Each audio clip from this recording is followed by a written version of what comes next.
It is the coldest winter London has seen in 40 years. Snow buried the cobbled streets beneath a hard white silence, while bitter winds swept through the city like invisible knives, slipping beneath coats, rattling carriage doors, and chasing every poor soul toward whatever warmth they could find. The bells of St. Paul's Cathedral echoed through the frozen morning, but even their familiar music sounded lonely against a sky the color of cold iron. Shopkeepers hurried to clear their doorsteps before customers arrived, while servants rushed between elegant townhouses carrying baskets covered with linen to keep bread from freezing. London continued its business, but beneath its polished surface, winter demanded a cruel price from those with nothing. Outside Tobias's bakery, the richest aromas in the neighborhood drifted into the street. Fresh loaves crackled as they cooled behind gleaming windows.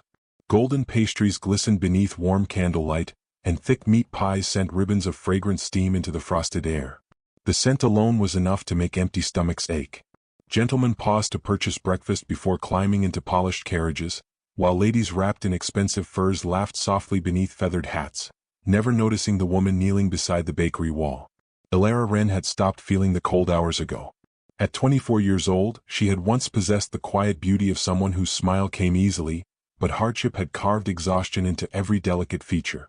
Snow clung to the loose strands of chestnut hair escaping her worn bonnet.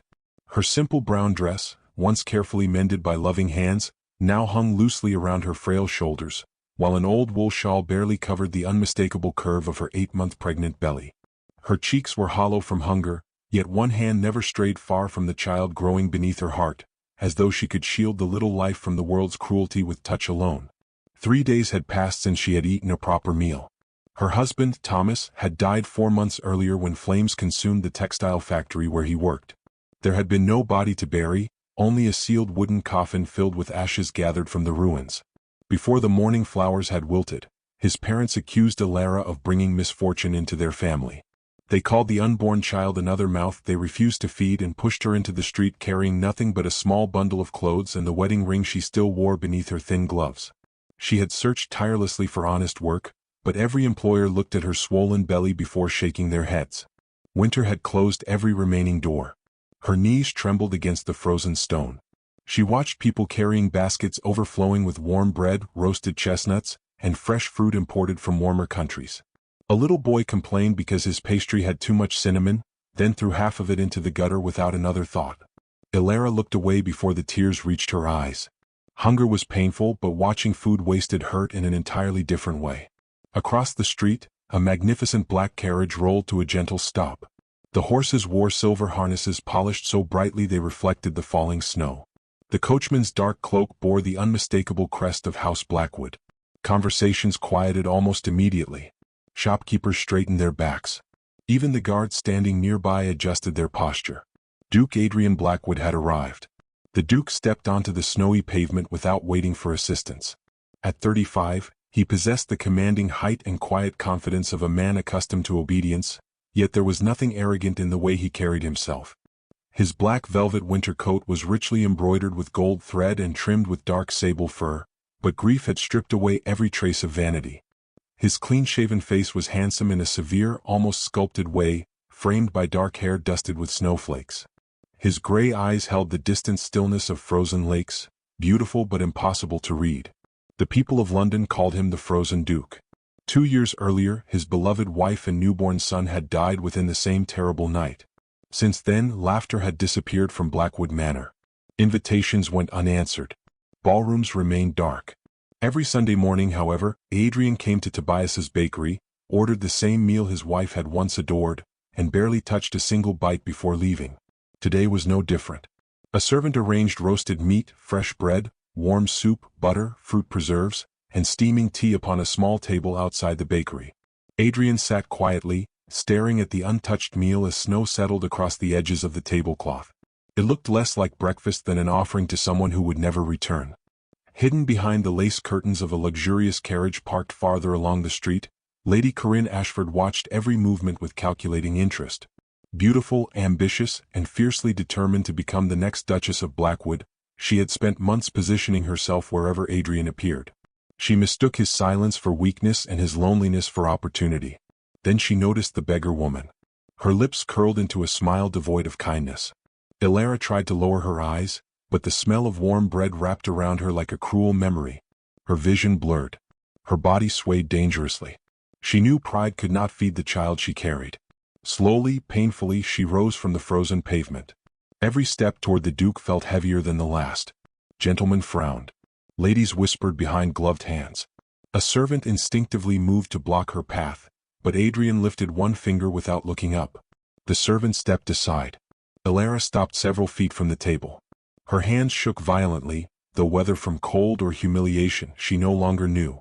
She looked not at the Duke's expensive clothing but at the untouched loaf resting beside his bowl. Her voice emerged little louder than the falling snow. "Can I have the leftovers?" she whispered. "I haven't eaten in days." The street seemed to forget how to breathe. Lady Corinne laughed sharply enough for everyone to hear. "Someone remove that filthy creature before she ruins his grace's appetite." Several nobles nodded in agreement. Adrian did not even glance toward them. Instead, his eyes settled upon Elara's face, then lowered to the way both her hands instinctively protected the unborn child beneath her worn dress. He saw cracked fingers, exhausted eyes, and quiet dignity refusing to disappear despite unbearable suffering. Something inside the walls he had built around his own heart shifted for the first time since the day he buried his family. Without speaking, he stood. He removed his heavy fur cloak and gently draped it around Elara's trembling shoulders. Warmth surrounded her so suddenly that tears escaped before she could stop them. Then, before the stunned crowd could recover, the Duke offered her his hand and spoke with calm certainty. "Then come home with me." As whispers erupted across the snow-covered street, Adrian helped the starving young widow toward his waiting carriage, while Lady Corinne watched with eyes as cold as the winter itself. Leaning toward her footman, she spoke so softly that only he could hear. "Find out exactly who she is," she murmured. "And when you do, make certain she loses the only place willing to shelter her." The journey to Blackwood Manor passed in complete silence except for the rhythmic creak of carriage wheels cutting through snow. Wrapped inside the Duke's heavy fur cloak, Elara struggled to believe she was awake. Warmth seeped slowly back into her frozen fingers, yet the ache in her empty stomach remained, mingled now with uncertainty. She had spent weeks expecting only closed doors and suspicious glances. Kindness felt unfamiliar enough to frighten her. Across from her, Duke Adrian Blackwood sat with his gaze fixed beyond the frost-covered window, saying nothing. His face revealed neither regret nor satisfaction, only the same solemn stillness that had earned him his lonely reputation. The towering gates of Blackwood Manor opened before them with deliberate grandeur. Beyond them stretched a snow-covered avenue lined with ancient oak trees whose bare branches reached toward the pale winter sky like silent witnesses. At the end of the drive stood the manor itself, immense and elegant, built from pale gray stone that seemed almost silver beneath the falling snow. Hundreds of windows reflected the fading afternoon light, yet surprisingly few were illuminated. Instead of feeling welcoming, the estate resembled a magnificent palace that had forgotten laughter existed. Servants hurried down the broad staircase as the carriage stopped beneath the covered entrance. Every face revealed astonishment. Their master never brought guests home. He certainly had never returned with a poor, heavily pregnant stranger wrapped in his own cloak. Adrian stepped down first before turning back toward the carriage. Rather than summoning a servant, he offered Elara his hand himself. She hesitated only a heartbeat before accepting it, embarrassed by how weak her legs had become. The moment her feet touched the ground, dizziness threatened to pull her back into darkness, but Adrian steadied her without a word until she regained her balance. The grand front doors opened. Warm air carrying the scent of polished wood, beeswax candles, and burning oak logs washed over her face. Standing just inside waited an elderly woman with silver hair arranged neatly beneath a lace cap.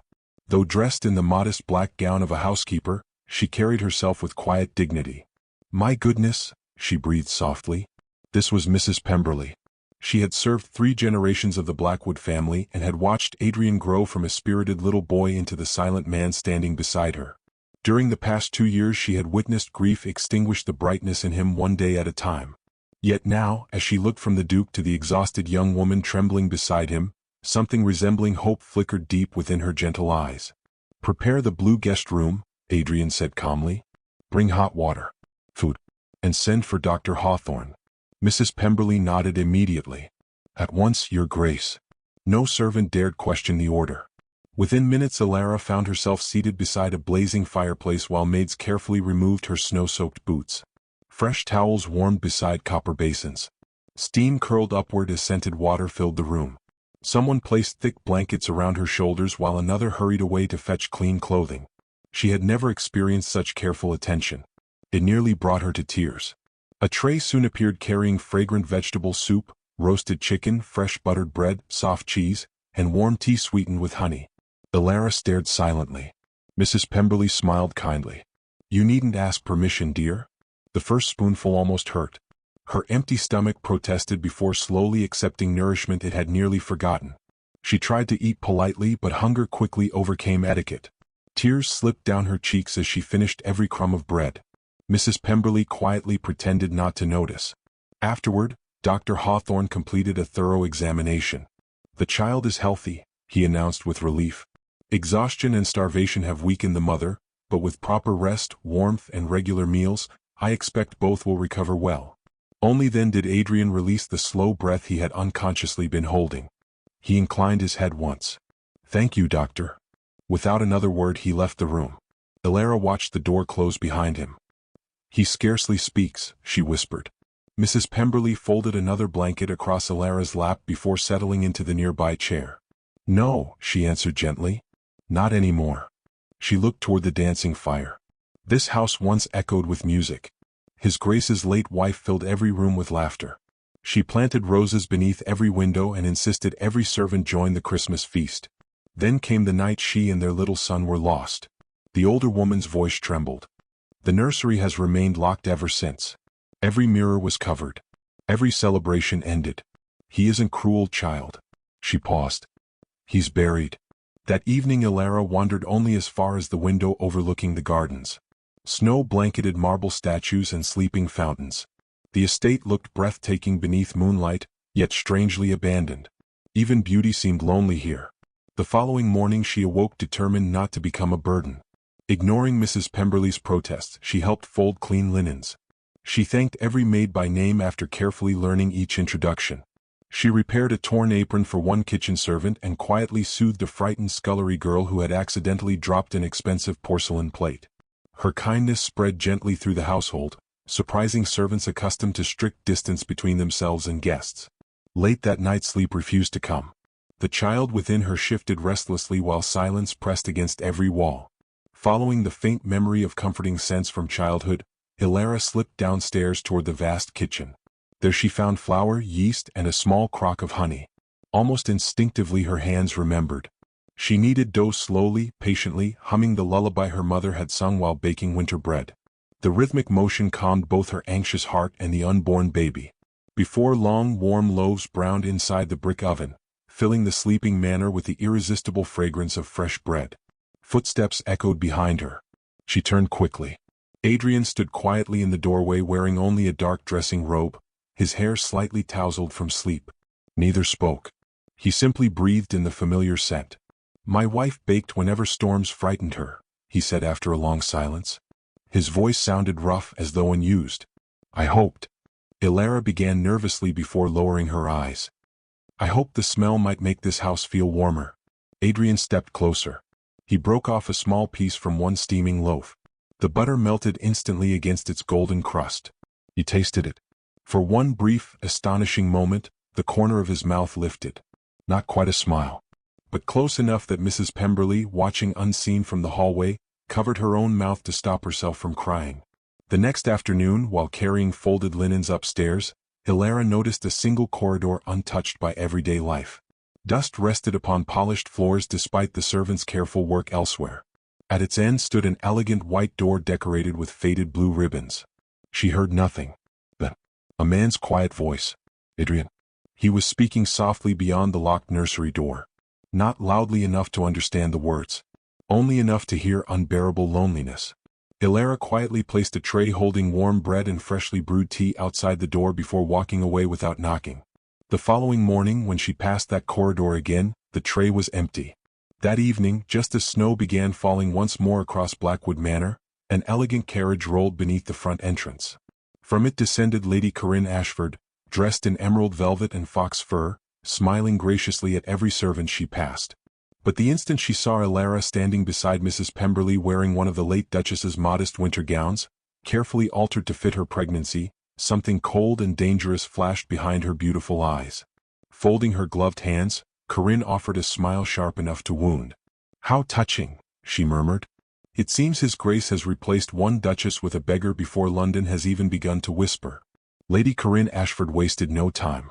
Before the snow settled upon Blackwood Manor's rooftops again, she had already begun weaving elegant lies through London's drawing rooms, tea parlors, and candlelit salons. She understood that reputations rarely died from swords; they suffocated beneath whispers. Every conversation ended with the same poisoned suggestion. The mysterious pregnant widow living under the Duke's roof could not possibly be as innocent as she appeared. Within days, invitations addressed to Duke Adrian Blackwood quietly disappeared. Noble ladies who once sought his company suddenly remembered prior engagements. Gentlemen who had respected his judgment exchanged uneasy glances whenever his name surfaced. No one challenged him openly. They simply questioned the woman beside him. Rumor proved colder than winter. Alara remained unaware at first. She spent her mornings helping Mrs. Pemberley organize linens, reading stories to stable boys recovering from illness, and stitching tiny baby clothes from leftover fabric the maids collected for her. Blackwood Manor slowly grew warmer around her presence. Servants laughed more freely.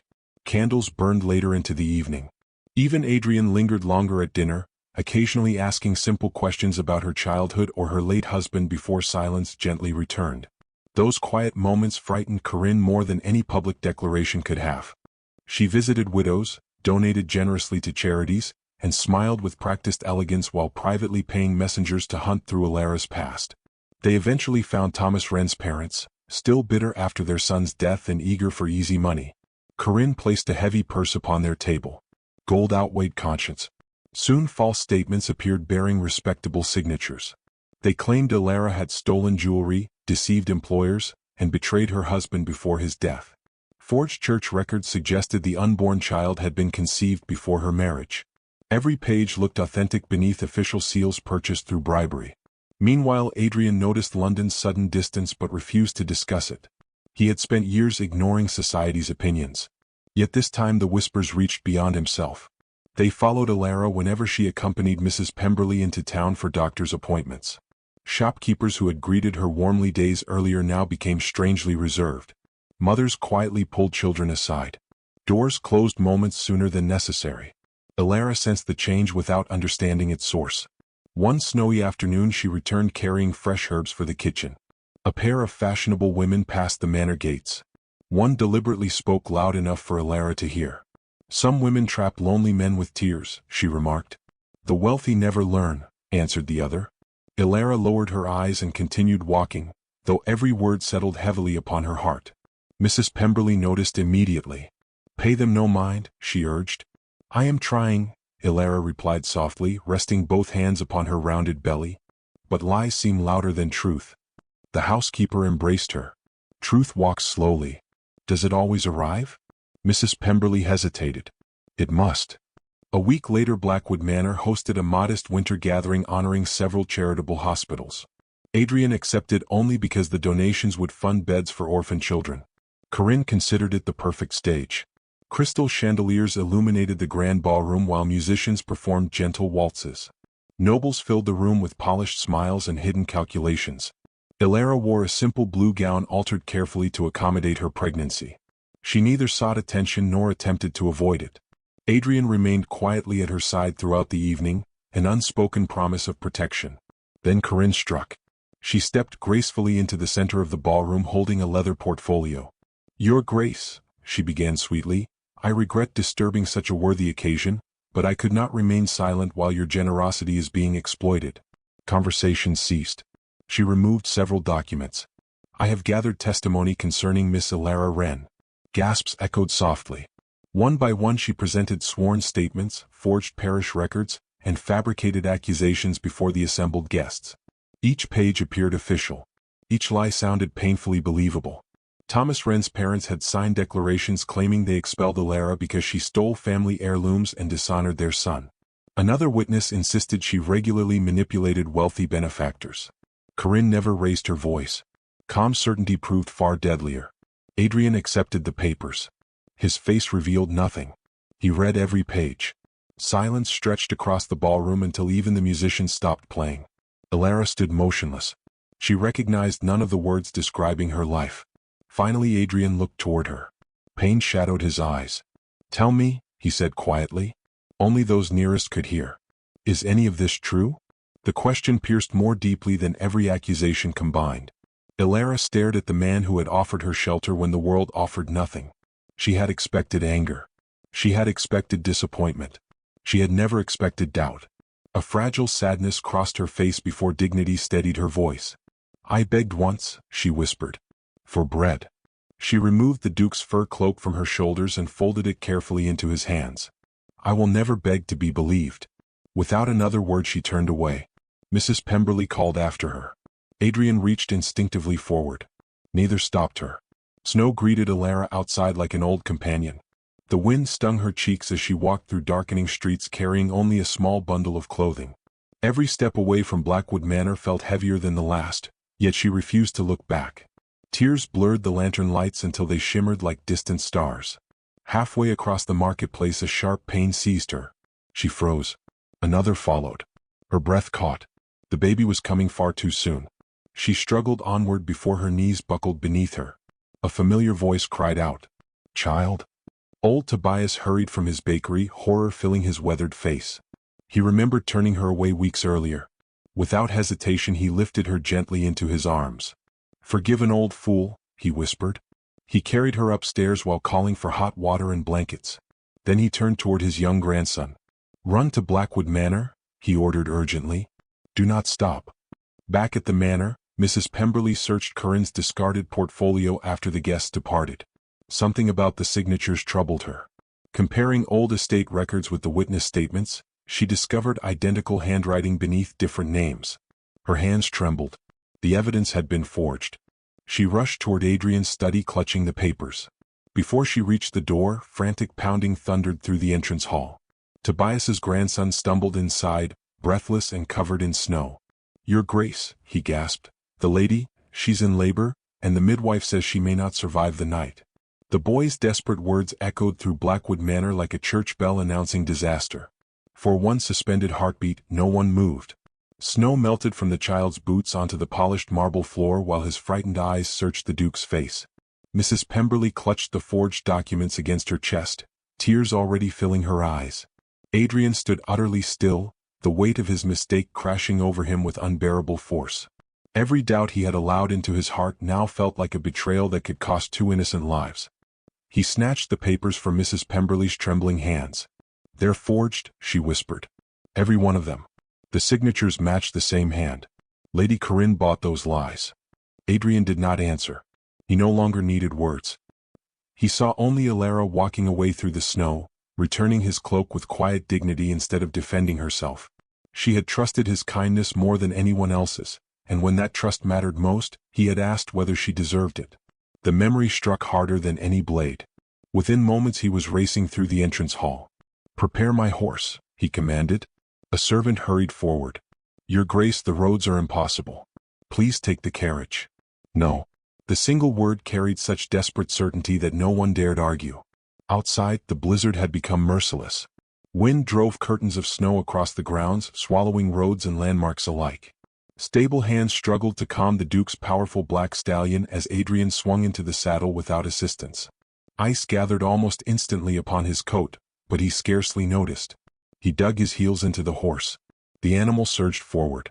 Branches whipped across Adrian's face as they thundered through the frozen avenue.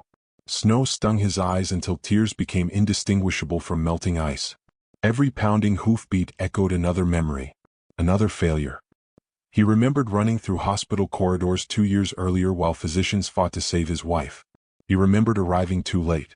He remembered holding his silent newborn son. He remembered promising himself he would never again allow fear to steal the people he loved. Yet tonight he had nearly done exactly that. Not through absence, through doubt. The storm grew fiercer with every mile. Several times the horse nearly lost its footing upon hidden ice, but Adrian urged him onward, whispering encouragement instead of commands. Lanterns along the road disappeared behind swirling snow until only instinct guided their desperate journey. At last the faint glow of Tobias's bakery emerged through the storm. Warm candlelight shone from a tiny upstairs window. Adrian leaped from the saddle before the horse had fully stopped. Inside the bakery, flour still dusted the wooden counters from that morning's baking, but the comforting scent of bread had been replaced by sharp herbs, steaming water, and anxious silence. Old Tobias met him at the stairs. "She's upstairs," the baker said quietly. "She's been fighting for hours." Adrian gripped the old man's shoulder. "Thank you." Tobias lowered his eyes. "No, Your Grace." His weathered voice trembled. "I sent her away once." Adrian climbed the narrow staircase 2 steps at a time. The small room beneath the roof felt worlds apart from Blackwood Manor's grandeur. Rainwater stains marked the ceiling. One tiny fireplace struggled against the bitter cold. A midwife worked calmly beside the bed while another woman replaced damp cloths upon Alara's pale forehead. She looked impossibly fragile. Her hair clung to her face with perspiration despite the freezing night. Pain had drained every trace of color from her cheeks, yet one trembling hand remained protectively over her swollen belly even between contractions. The midwife looked up. "You may have only a few moments with her before another labor wave begins." Adrian crossed the room. Slowly he knelt beside the bed. Alara opened her eyes. For a long moment neither spoke. The silence contained regret, longing, heartbreak, and hope all at once. Finally Adrian bowed his head. "I was wrong." His voice broke. "I believed paper before I believed the woman who never asked me for anything except bread." Fresh tears slipped quietly down Alara's face. "I never wanted your title," she whispered weakly. "I know. I only wanted my child to live." He gently took her hand. "I know." Another contraction seized her. She cried out despite every effort to remain brave. Adrian tightened his grip. The room blurred around him until nothing existed except the woman fighting for life before his eyes. He leaned closer. "Stay." She looked at him through tears. "Please." His own tears finally escaped. "Fight." Another painful breath. "I cannot lose my family twice." The words settled over the room like a prayer. My family. Not guest. Not responsibility. Family. Something changed inside Alara. Strength returned where despair had begun to grow. She nodded once, then gathered every remaining ounce of courage. Hours slipped by. Outside, the storm slowly exhausted itself against London's rooftops. Inside, every cry, every whispered instruction, every heartbeat seemed suspended between life and death. Adrian never released her hand. When exhaustion threatened to overcome him, he remembered his wife's final night and refused to blink. Just before dawn the first pale light filtered through frost-covered glass. The midwife suddenly smiled. "I can see the child." One final effort. One final cry. Then, a newborn's powerful wail filled the tiny room. The sound stopped time. The midwife lifted a healthy baby girl wrapped in warm linen. "She's beautiful." Adrian stared in complete disbelief. Tiny fingers curled instinctively around his trembling thumb. His carefully guarded composure shattered. The man London called the frozen Duke openly wept. Not quiet tears. Not hidden sorrow. Great, grateful sobs born from relief and overwhelming love. Alara watched him through exhausted eyes. Is she truly well? Adrian kissed the baby's forehead before placing the child gently into her mother's waiting arms. Perfect. He brushed damp hair away from Alara's face. And so are you. For the first time since they had met, she smiled without sadness. Downstairs, Tobias silently removed another loaf from the oven. When Adrian descended carrying the newborn while Alara rested, the old baker stared at the tiny child before lowering himself to one knee. I don't deserve forgiveness. Adrian gently helped him stand. Neither did I. Later that morning officers of the Crown arrived at Blackwood Manor with evidence gathered from Mrs. Pemberley's discovery. Lady Curran's forged records, bribed witnesses, and stolen seals left no room for denial. Before sunset she was escorted from her own carriage under public accusation, abandoned by the very society she had manipulated. Every drawing room closed its doors against her, just as she had once hoped every door would close against Alara. That evening, after physicians confirmed both mother and daughter were safely recovering, Adrian returned quietly to the bedside. Alara slept peacefully with the infant nestled against her heart, golden firelight dancing gently across their faces. He looked upon them with reverence, realizing the lonely future he had accepted had vanished before sunrise. Kneeling beside the bed once more, he whispered a promise neither mother nor child heard, yet one he intended to keep for the rest of his life.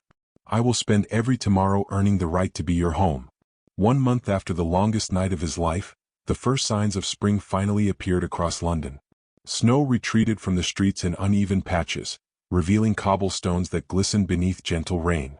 Tiny green shoots pushed through frozen gardens, as though the earth itself had decided sorrow had lasted long enough. Inside Blackwood Manor, sunlight poured through windows that had remained shuttered for years, warming rooms once surrendered to silence. The nursery door stood open. Mrs. Pemberley paused in the hallway every morning simply to admire it. Fresh cream-colored walls replaced faded mourning drapes. A white cradle rested beside the large window where sunshine lingered longest. Shelves overflowed with carved wooden toys crafted by the estate's carpenter, while tiny dresses stitched by the maids hung neatly inside an oak wardrobe. Every servant who entered smiled without realizing it. The room that had once represented unbearable loss had become the heart of the entire house. Little Rose Blackwood slept peacefully beneath a hand-stitched quilt. Though only weeks old, she possessed remarkable determination.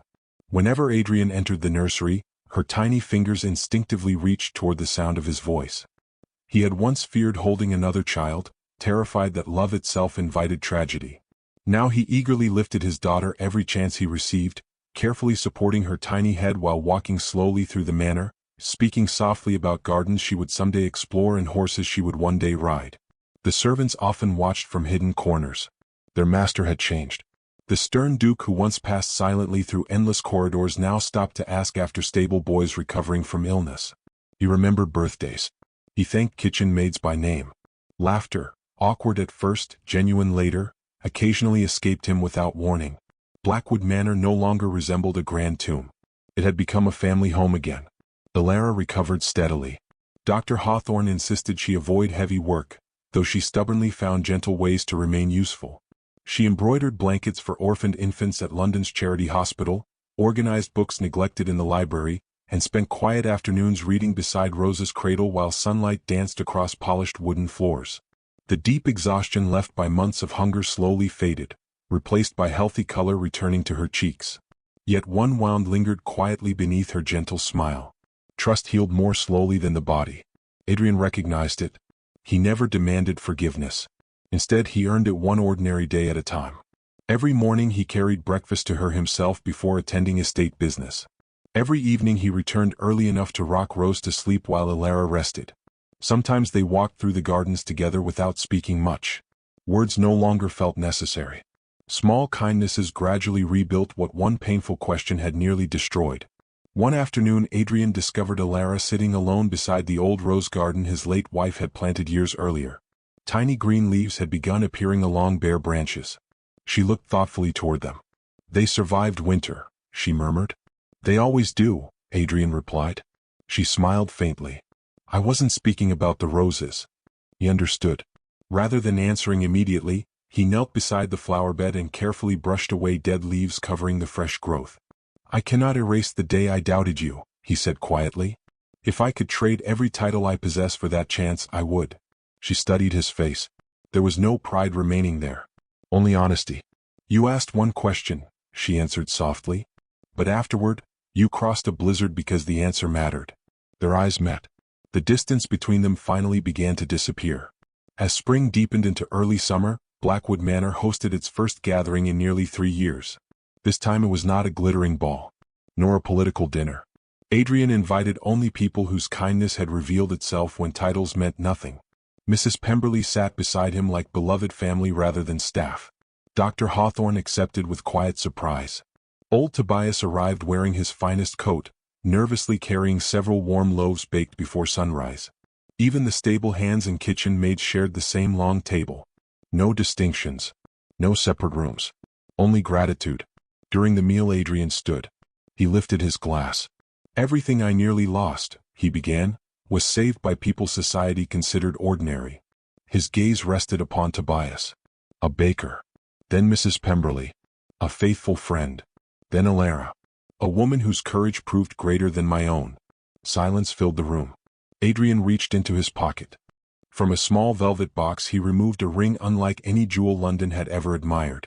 Its center diamond belonged to neither ancient crown nor noble inheritance. Instead, it had been fashioned around the simple gold wedding band Alara had refused to sell even while starving. The jeweler had preserved it exactly as it was. Adrian knelt. The servants gasped softly. "I cannot replace what either of us has lost," he said, emotion thickening every word. "But I can promise that neither you nor Rose will ever face another winter alone." His voice faltered. "Elara Wren, would you honor me by becoming my wife?" Tears shimmered within her eyes. Not hurried tears. Not frightened ones. The peaceful tears of someone who finally believed tomorrow could be kinder than yesterday. She looked toward Rose sleeping peacefully in Mrs. Pemberley's arms. Then back toward Adrian. "I will," she whispered. The room erupted into joyful applause. Even old Tobias wiped tears from his weathered face.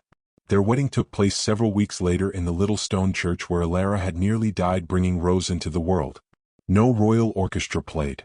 No endless rows of titled guests filled polished pews. Instead, the church overflowed with those whose love required no invitation. Mrs. Pemberley adjusted Elara's veil with trembling hands. Dr. Hawthorne proudly carried baby Rose to the front before placing her gently into Tobias's waiting arms. The old baker had spent 3 sleepless nights creating the wedding bread by hand, decorating it with delicate roses woven from dough. When Elara walked down the aisle wearing an elegant ivory gown, Adrian's eyes filled before she reached him. The ceremony was simple. The promises were not. "I will believe your heart before I believe the world," Adrian vowed. "And I will remind you who you are whenever grief tries to make you forget," Elara answered. Years later, those words would remain the strongest foundation beneath House Blackwood. The greatest change, however, appeared not within the manor but outside Tobias's bakery. Adrian purchased the neighboring building and quietly transformed the entire courtyard. Where elegant carriages had once blocked hungry people from approaching, a long handcrafted oak table now stretched beneath flowering trees. Above it hung a carved wooden sign. "The Duchess's Table." No hungry soul turned away. Every Sunday after church, food arrived from Blackwood Manor before dawn. Fresh bread, steaming soup, roasted vegetables, fruit, warm pies, milk for children, tea for the elderly. No payment, no questions, no shame. Adrian rolled up the sleeves of his expensive coat and served bowls himself. Mrs. Pemberley greeted every visitor like family. Old Tobias supervised the ovens with the energy of a young apprentice. Elara carried little Rose upon her hip while welcoming strangers with the same gentle smile that had survived unimaginable hardship. The table grew longer each season. Soon merchants quietly donated flour. Farmers sent vegetables. Fishermen delivered fresh catches. People who had once ignored suffering now competed to relieve it. Kindness proved wonderfully contagious. One crisp autumn afternoon, nearly a year after Adrian had first found Elara outside the bakery, a young pregnant woman appeared at the edge of the gathering. Her clothing was threadbare, her face pale with hunger, and embarrassment kept her several steps away from everyone else. She watched others eating until tears blurred her vision. Finally she gathered enough courage to approach. Her voice barely rose above a whisper. "Could I have the leftovers?" The entire table became still. Elara recognized the fear immediately because she had once carried it herself. Without hesitation she handed Rose gently to Adrian, crossed the distance between them, and knelt so their eyes met as equals. Taking the woman's freezing hands inside her own, she smiled with quiet warmth. "There are no leftovers here." The young woman looked confused. Elara glanced toward the crowded table where dukes, servants, widows, laborers, children, and merchants sat side by side sharing the same bread. "There are only places waiting to be filled." She led the trembling stranger forward. Not to the end. Not to a hidden corner. To the honored seat at the very center. Adrian rose to pull out the chair himself. As laughter, conversation, and the comforting aroma of fresh bread surrounded them once more, Elara looked across the table toward her husband and their daughter, realizing the greatest miracle had never been escaping hunger or marrying a duke. It was discovering that one act of compassion, offered on the coldest day of winter, had become a home large enough to welcome everyone who believed they had nowhere left to belong. And in that moment, as another hungry soul found family instead of leftovers, the promise made in a snowstorm was finally, completely fulfilled.